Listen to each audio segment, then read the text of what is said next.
चलो भाई, सो आज जो हमने सवाल करने हैं that is related to if then else and ये सवाल हमारे पास क्या है भाई? Write a pseudo code to input two numbers and print largest. तो भाई इसके अंदर क्या होगा? मैंने कहा एक मेरे पास वैल्यू होगी n1, एक मेरे पास वैल्यू होगी n2। सही है। कंडीशन यहाँ पर सिर्फ और सिर्फ एक ही लगेगी। क्यों? क्योंकि अगर मैंने कहा n1 में मेरे पास 7 है, n2 में मेरे पास 8 है, और मैं कंडीशन लगा रहा हूँ कि क्या n1 ग्रेटर देन n2 है, तो भाई इस कंडीशन से मेरे पास सिर्फ दो चीजें आ सकती हैं। पहली चीज कि n1 हमारे पास क्या हो? लार्जेस्ट हो। दूसरी चीज क्या आ सकती है भाई? n2 हमारे पास क्या हो? लार्जेस्ट हो। सही है। तो बस ये दो चीजें होंगी। तो ये बस दो चीजें होंगी। तो हमारे पास सिर्फ और सिर्फ एक कंडीशन लग रही है that is n1 greater than n2। और उससे हमारे पास दो आउटपुट निकल रहे हैं कि भाई अगर ये काम हो जाता है देन हमें क्या करना है? n1 को लार्जेस्ट डिक्लेयर कर देना है, यानी प्रिंट करवा देना है। नहीं तो फिर यानी एल्स हमें क्या करना है? n2 को लार्जेस्ट प्रिंट करवा देना। सही है। तो यहाँ पर हमें कोई थर्ड वेरिएबल को यूज करने की जरूरत नहीं पड़ेगी। क्या ये बात समझ आई? जी सर। ठीक है। तो मैंने कहा कि भाई यहाँ पर मैंने डिक्लेयर कर लिया अपने पास दोनों नंबर। डिक्लेरेशन हमेशा करना। फिर उसके बाद मैं यहाँ पर क्या कर रहा हूँ? इनपुट कर रहा हूँ वैल्यूज। ठीक है। ये किस टाइप की वैल्यू को मैं प्रिंट कर रहा हूँ? प्रॉम्प्ट के साथ प्रिंट कर रहा हूँ। प्रॉम्प्ट क्या होता है भाई? प्रॉम्प्ट होता है ये मैसेज। सही है। तो सबसे पहले हमारे पास क्या आएगा? एंटर वैल्यू, और फिर हमने क्या करना होगा भाई? n1 की वैल्यू को एंटर करना होगा। Similarly for n2। फिर मैंने यहाँ पर कंडीशन लगाई कि भाई क्या n1 ग्रेटर देन n2 है? अगर है, ठीक है, अगर n1 की वैल्यू n2 से बड़ी है तो फिर क्या चीज रन होगी हमारे पास? देन। और क्या आउटपुट हो जाएगा? n1 is largest. अच्छा, यहाँ पर n1 की वैल्यू आएगी और फिर उसके आगे प्रिंट होगा क्या? लार्जेस्ट। ये भी क्या चीज मैंने करी है? प्रॉम्प्ट के साथ आउटपुट किया है। सही है। फिर उसके बाद अगर n1 n2 से बड़ा नहीं होता तो फिर क्या चीज रन होगी? एल्स। और यहाँ पे हमारे पास प्रिंट हो जाएगा n2 की वैल्यू, और फिर उसके आगे आ जाएगा इज लार्जेस्ट। इफ को क्योंकि हमने यहाँ पर ओपन किया है तो इधर हमें क्लोज करना जरूरी है। यहाँ तक कोई मसला है इस क्वेश्चन में? नहीं सर। आगे बढ़ते हैं भाई। अगला हमारे पास क्या है? Write a pseudo code to input two numbers and print smallest number.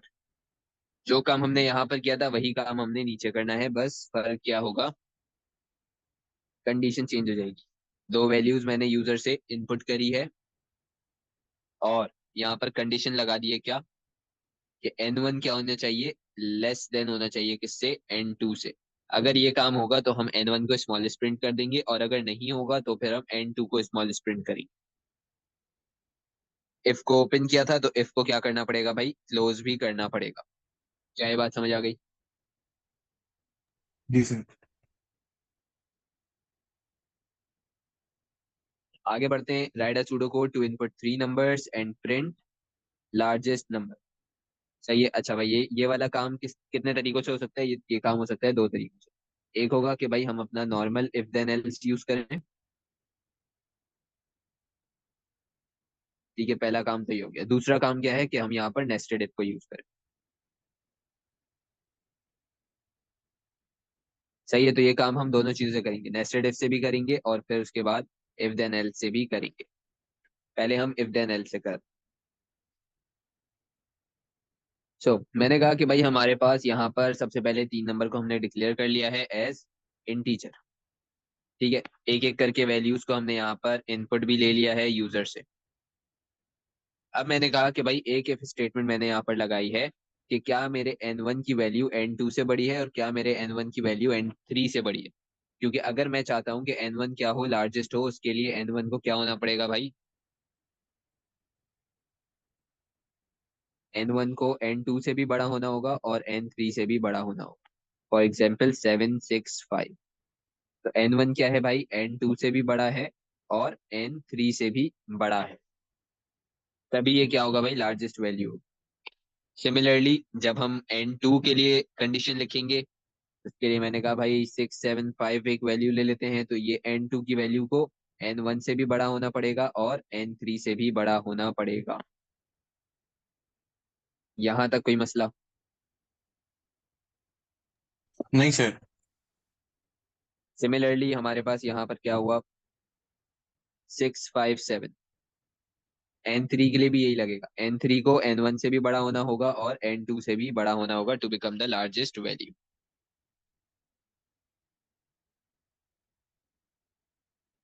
अच्छा, फिर उसके बाद चौथा केस क्या हो सकता है कि भाई सब वैल्यूज आपस में क्या हो, सेम हो, लाइक दिस। ठीक है, ये कब होगा, जब हमारे पास ये वाली चीज भी रन ना हो, ये भी रन ना हो और ये भी रन ना हो। ठीक है, यानी ये तीनों कंडीशंस हमारे पास क्या हो जाएं, फॉल्स हो जाएं, उसके बाद हम एल्स में ये चीज आउटपुट कर सकते हैं। सही है भाई। So starting with the first case scenario, मैंने कहा भाई n1 क्या है, ग्रेटर देन n2 है, और साथ ही साथ यहाँ पर क्या चीज लगा दी है मैंने, एंड। साथ ही साथ हमारे पास n1 क्या होना चाहिए, n3 से भी लार्जेस्ट होना चाहिए। यहाँ पर एंड क्यों लगाया है और क्यों नहीं लगाया, क्योंकि अगर मैं यहाँ पर और लगाता तो n1 अगर मेरे पास एक कंडीशन इसकी फुलफिल हो जाती और एक कंडीशन इसकी फुलफिल नहीं होती, तब भी ये क्या चीज आउटपुट कर देता, n1 इज लार्जेस्ट। क्यों, क्योंकि और की क्या खासियत है, और कहता है कि भाई अगर एक भी ट्रू आ जाए तो मैं उसको क्या कंसिडर करूंगा, ट्रू कंसिडर करूंगा। सही है भाई, इस वजह से हमने यहाँ पर और की जगह क्या लगाया है, एंड लगाया, ताकि दोनों कंडीशन हमारे पास जब फुलफिल हो उसके बाद ही ये देन वाली स्टेटमेंट चले। क्या ये बात समझ आ गई? जी सर। ठीक है।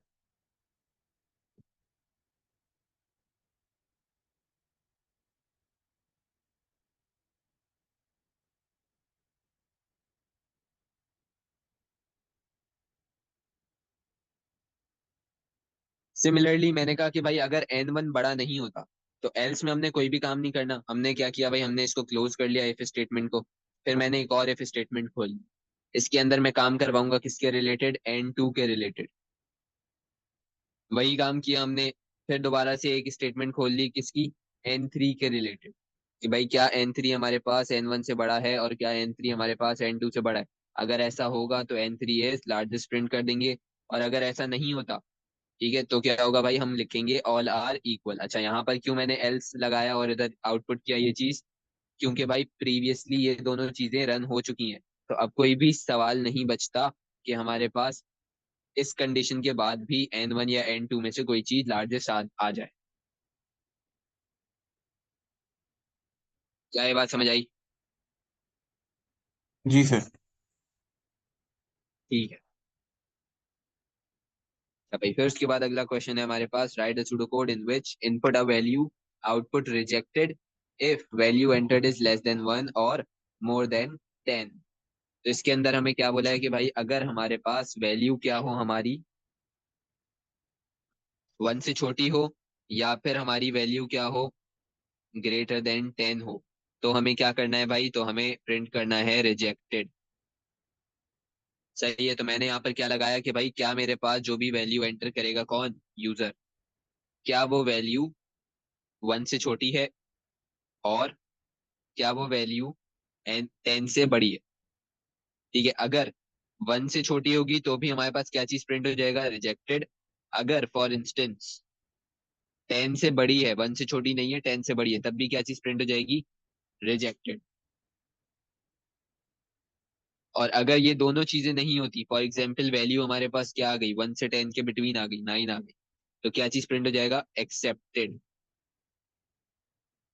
क्या ये बात समझ आई? जी सर। ठीक है।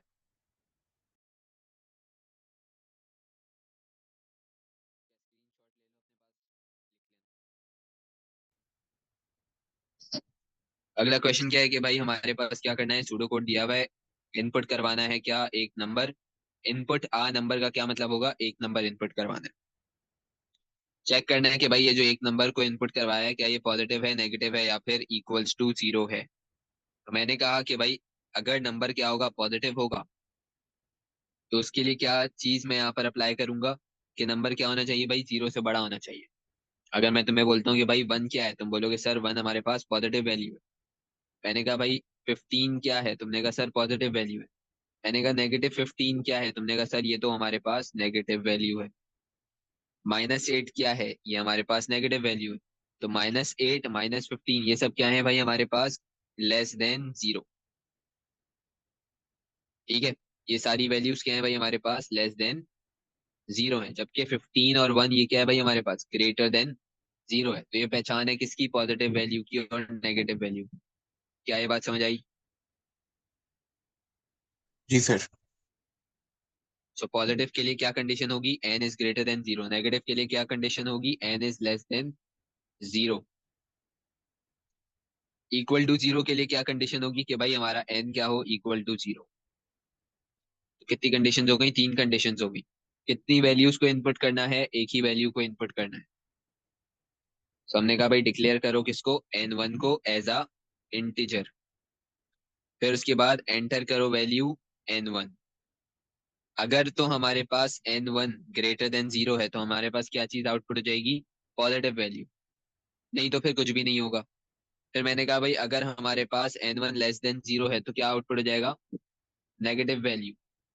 ठीक है, अब मैं यहाँ पर तीसरी कंडीशन लिखने की जगह क्या करूंगा भाई, डायरेक्ट एल्स में लिख दूंगा आउटपुट जीरो। क्यों? क्योंकि भाई ऑलरेडी मेरे पास एक कंडीशन रन हो चुकी है। अगर ये ट्रू होती तो अभी तक पॉजिटिव वैल्यू आउटपुट हो चुका होता। अगर हमारे पास ये ट्रू होती तो हमारे पास अभी तक नेगेटिव वैल्यू आउटपुट हो चुका होता। अब क्योंकि ये दोनों चीजें नहीं हुई हैं तो हमने एल्स को रन कर लिया, हमारे पास एल्स रन हो जाएगा और हमारे पास क्या आउटपुट आएगा भाई, जीरो। क्या ये बात समझ आई? जी सर। ठीक है, अब आते हैं भाई किसके ऊपर, नेस्टेड इफ के ऊपर।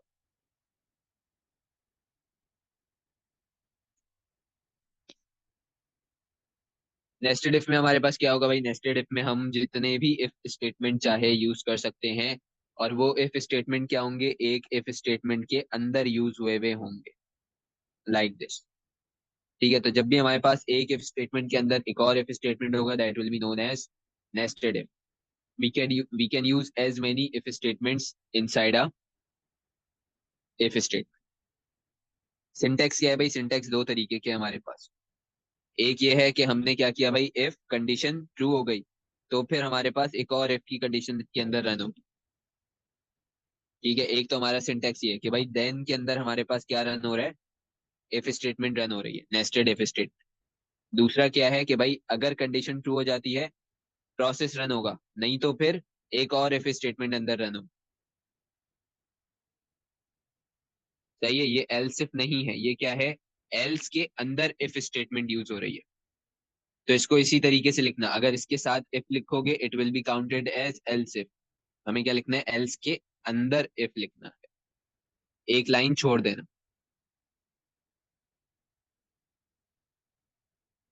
यहां तक बात समझ आ गई? जी सर। ठीक है, अब जल्दी से एक क्वेश्चन दे रहा हूं, उसको सॉल्व करो। वो है ये वाला, यूजिंग नेस्टेड इफ।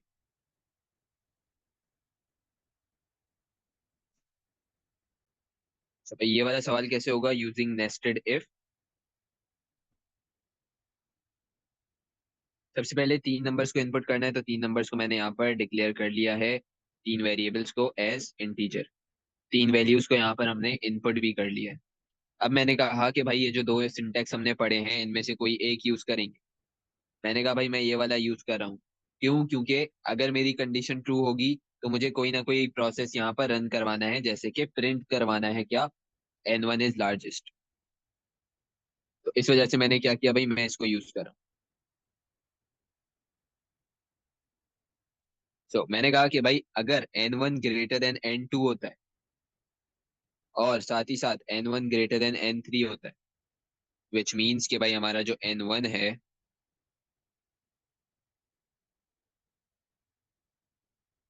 वो क्या है, वो हमारे पास कुछ इस तरीके का है। तो n1 n2 से भी बड़ा है और n3 से भी बड़ा है। तो क्या होगा, हमने आउटपुट कर देना है क्या, N1 इज लार्जेस्ट। और अगर ऐसा नहीं होता,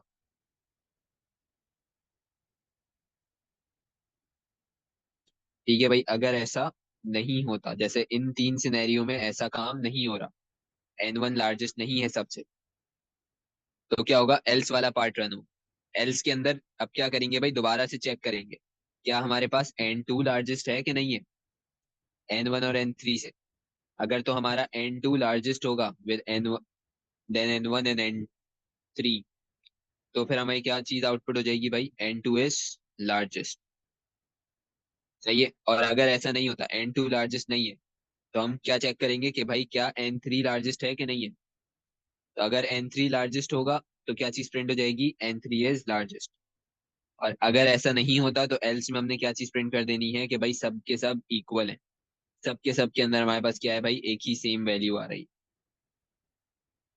और फिर उसके बाद कितने स्टेटमेंट्स को हमने ओपन किया है भाई, एक, इसको क्लोज करेंगे, दो, इसको क्लोज करेंगे, और फिर उसके बाद तीन, इसको क्लोज करेंगे। क्या ये बात समझ आई। जी सर। तो अगर तो ये वाली कंडीशन हमारी ट्रू हो जाती है, तो देन वाला पार्ट रन होगा, नहीं होती तो फिर एक और इफ स्टेटमेंट की कंडीशन ओपन हो जाएगी। ये ट्रू हो जाती है तो देन वाला पार्ट होगा, नहीं तो फिर क्या होगा, एक और इफ कंडीशन ओपन हो जाएगी। किसके अंदर ओपन हो रही है, एल्स के अंदर ओपन हो रही है। ठीक है भाई, क्या ये बात समझ आई। जी सर, लेकिन सर जो एल्स लिखा हुआ है आपने पहली कंडीशन में, तो उसकी उसके बाद ही हम डायरेक्टली एंड इफ कर सकते हैं। क्या मतलब, और फिर एंड इफ कर दिया ना। जैसे जैसे आपने एल्स लिखा हुआ है, ठीक है, एल्स के बाद हम लिखते हैं एंड इफ, ठीक है, और फिर एक लाइन छोड़ के हम इफ लिख के दूसरी कंडीशन चला दें। नहीं, ऐसा नहीं कर सकते। क्यों नहीं कर सकते, क्योंकि भाई हमारे पास ये काम किसके अंदर हो रहा है, ये काम हो रहा है मेरे पास इस पूरे कंडीशन के अंदर। इसके अंदर हमारे पास ये काम हो रहा है, ठीक है, पहली इफ कंडीशन के अंदर हमारे पास ये काम हो रहा है, और दूसरी इफ कंडीशन के अंदर हमारे पास ये काम हो रहा है। तो जब तक हमारे यहाँ तक काम नहीं हो जाता, ठीक है, या फिर अगर मेरे पास देन रन नहीं होता, सही है, तो क्या होगा, तब तक हम पहले वाली चीज को बंद नहीं कर सकते। क्या मतलब हुआ इस बात का, कि भाई इफ N1 भाई क्या है, छोटा है N2 N3 से, तो हम आएंगे एल्स के अंदर, ठीक है। तो इफ के अंदर अभी किस में काम चल रहा है, एल्स के अंदर काम चल रहा है। तो जब तक इसके अंदर काम चल रहा है, इसको हम एंड इफ नहीं कर सकते। जब एल्स के अंदर ये वाला काम कंप्लीट हो जाएगा, उसके बाद हम एंड इफ करेंगे। ठीक है सर, और फिर लाइनें बनाना जरूरी होंगी। हाँ, अगर तुम याद रख सकते हो कि कौन से इफ के लिए कौन सा एंड इफ है, तो फिर जरूरी नहीं है, लेकिन मैं याद रखने के लिए ये बनाता हूँ। सही।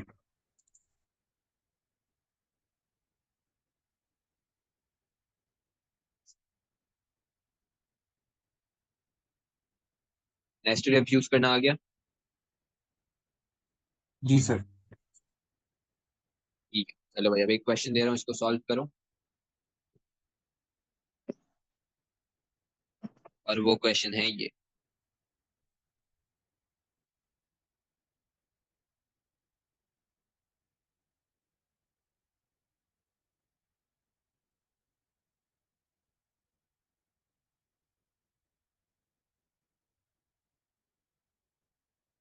ए आएगा तो हमने क्या लिखना है भाई, very good.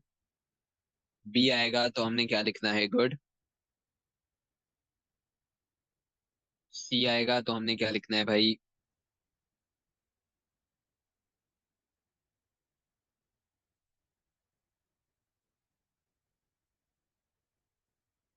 Better luck next time.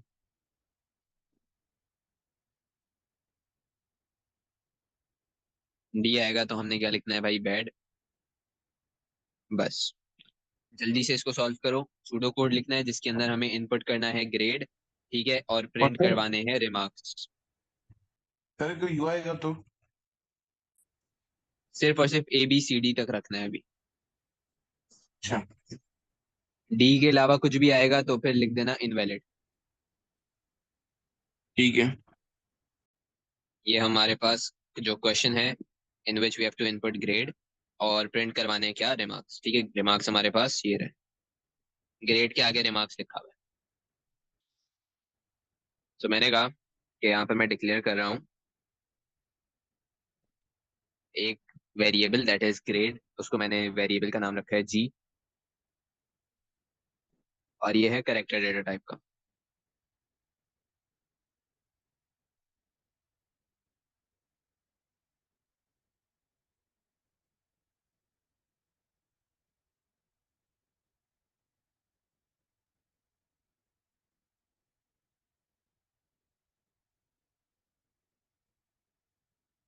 ठीक है, ग्रेड इनपुट होगा, फिर उसके बाद चेक होगा if grade is equals to A, then output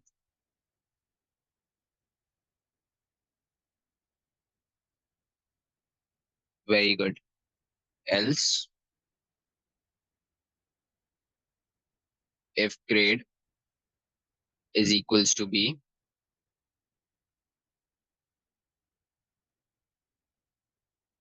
then output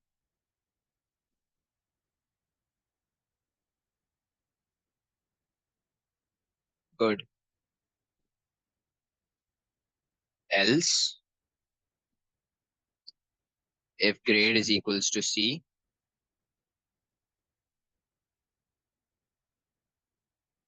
then output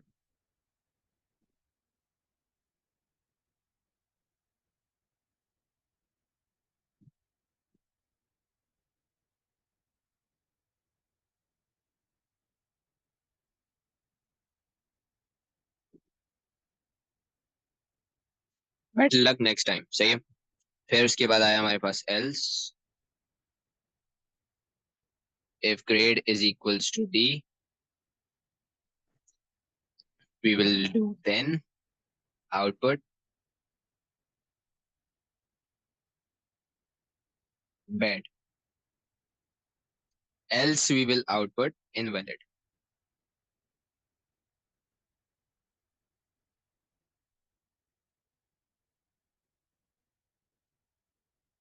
ठीक है, या फिर इसको कर देते हैं रीटेक।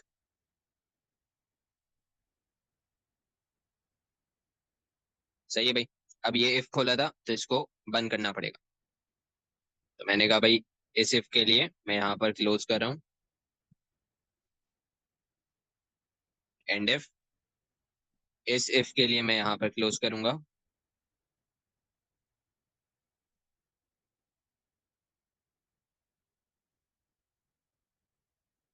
एंड इफ, इस इफ के लिए मैं क्या कर रहा हूँ भाई, क्लोज कर रहा हूँ।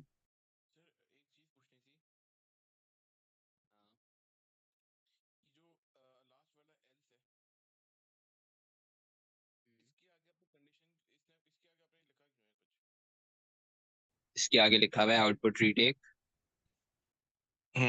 लेकिन सर एल्स में तो लिखना ही नहीं है ना, क्यों नहीं लिखना?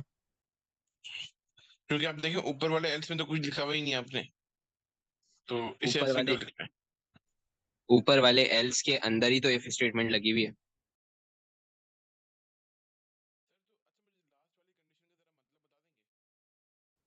भाई। देखो यहाँ पर क्या हो रहा है, यहाँ पर हमें 4 ग्रेड्स दिए हुए हैं।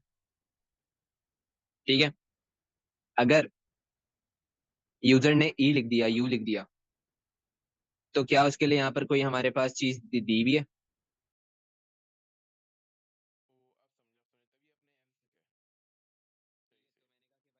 तो मैंने कहा कि भाई अगर हमारे पास डी तक, डी के बाद भी कोई ग्रेड आता है, सही, डी के अलावा भी कोई ग्रेड आता है, अब जैसे यू आ गया, U is not equals to D, तो एल्स में आउटपुट हो जाएगा रीटेक।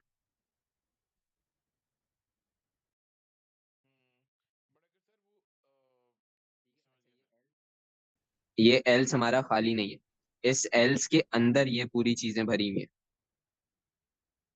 ठीक है, सिमिलरली इस एल्स के अंदर ये सब चीजें आ रही हैं, इस एल्स के अंदर ये चीज आ रही है। इस एल्स के अंदर बस ये चीज आ रही है।